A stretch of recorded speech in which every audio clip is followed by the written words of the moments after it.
Alright, bookworms, welcome back to another book series which is going to be Septimus Heap, and this is the first book which is called Magyk. This series is written by Angie Sage. Chapter 1 Something in the Snow. Silas Heap pulled his cloak tightly around him against the snow. It had been a long walk through the forest, and he was chilled to the bone. But in his pockets he had the herbs that Galen, the physic woman, had given him for his new baby boy Septimus, who had been born earlier that day. Silas drew closer to the castle, and he could see the lights flickering through the trees as candles were placed in the windows of the tall, narrow houses clustered along the outside walls. It was the longest night of the year, and the candles would be kept burning until dawn to help keep the dark at bay. Silas always loved this walk to the castle. He had no fear of the forest by day and enjoyed the peaceful walk along the narrow track that threaded its way through the dense trees for mile after mile. He was near the edge of the forest now. The tall trees had begun to thin out, and as the track began to dip down to the valley floor, Silas could see the whole castle spread before him. The old walls hugged the side, winding river, and zigzagged around the higgledy-piggledy clumps of houses. All the houses were painted bright colors, and those that faced the west looked as if they were on fire, as their windows caught the last of the winter sun's rays. The castle had started life as a small village.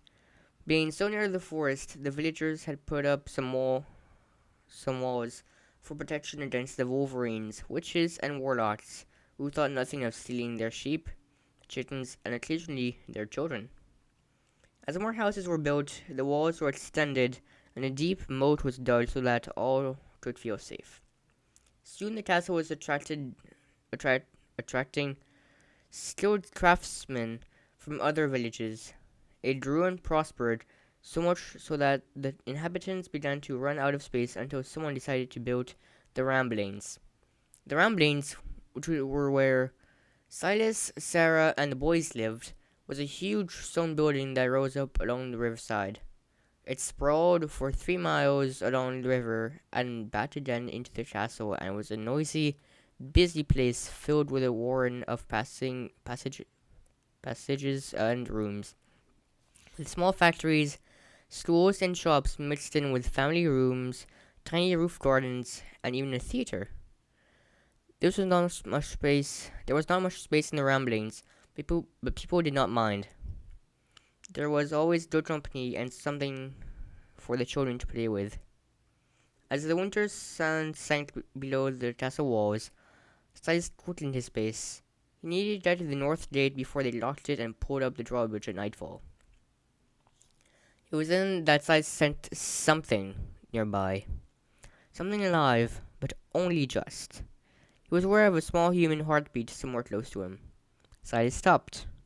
As an ordinary wizard, he was able to sense things, but as he was not particularly good at being an ordinary wizard, he needed to concentrate hard.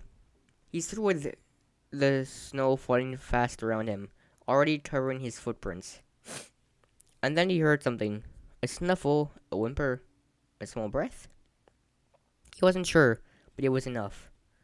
Underneath a bush beside the path was a bundle. Silas picked up the bundle and, to his amazement, found himself gazing into the solemn eyes of a tiny baby. Silas cradled the baby in his arms and wondered how she had come to be lying in the snow on the coldest day of the year. Someone had wrapped her tightly in a heavy woolen blanket, but she was already very cold. Her lips were a dusky blue, and the snow dusted her eyelashes.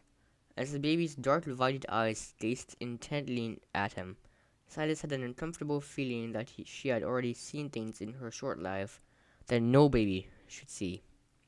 Thinking of his Sarah at home, warm and safe with Septimus and the boys, Silas decided that they should have to make room for one more little one. He carefully tucked the baby into his blue wizard cloak and held her close to him as he ran toward the castle gate.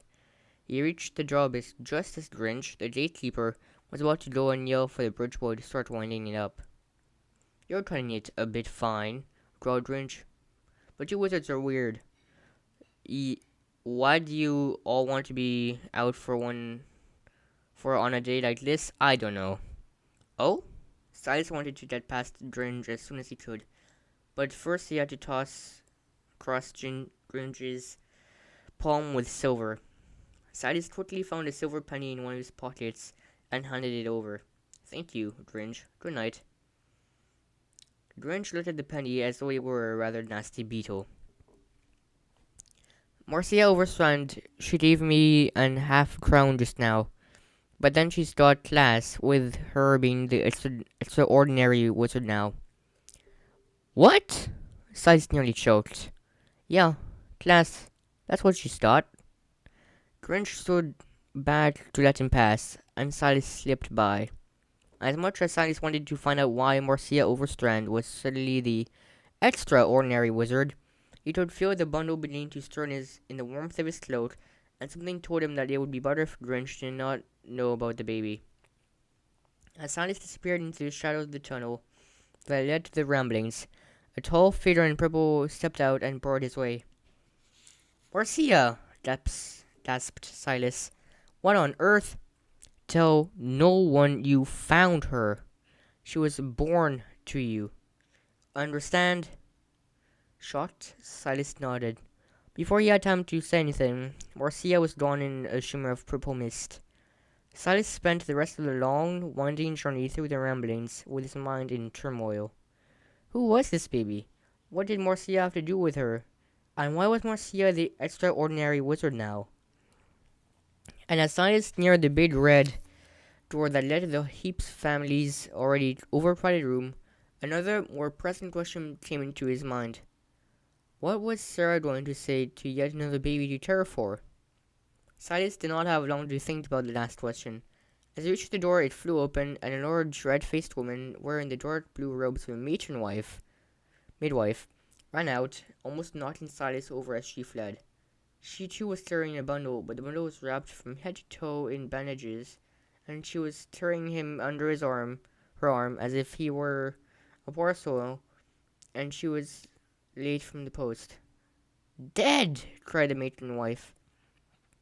She pushed Silas aside with a powerful shove and ran down the corridor. Inside the room, Sarah Heap screamed. Silas went into with a heavy heart. He saw Sarah surrounded by 6 white-faced little boys, all too scared to cry. "She's taken him," said Sarah hopelessly. "Septimus is dead, and she's taken him away." At that moment, a warm wetness spread out from the bundle that Silas still had hidden under his cloak. Silas had no words for what he wanted to say, so he just took the bundle out from under his cloak and placed her in Sarah's arms. Sarah, he burst into tears. Alright, so that's going to be it for now. That was chapter 1 of book 1 of Magyk, which is written by Angie Sage again. And if you want me to keep reading this series, or if you just like it in general, please hit that like button. And if you enjoy this sub channel from my original channel, WOG/WOD, please consider subscribing if you're from there, and if you're new, subscribe as well, so that you can keep listening to my, I would guess,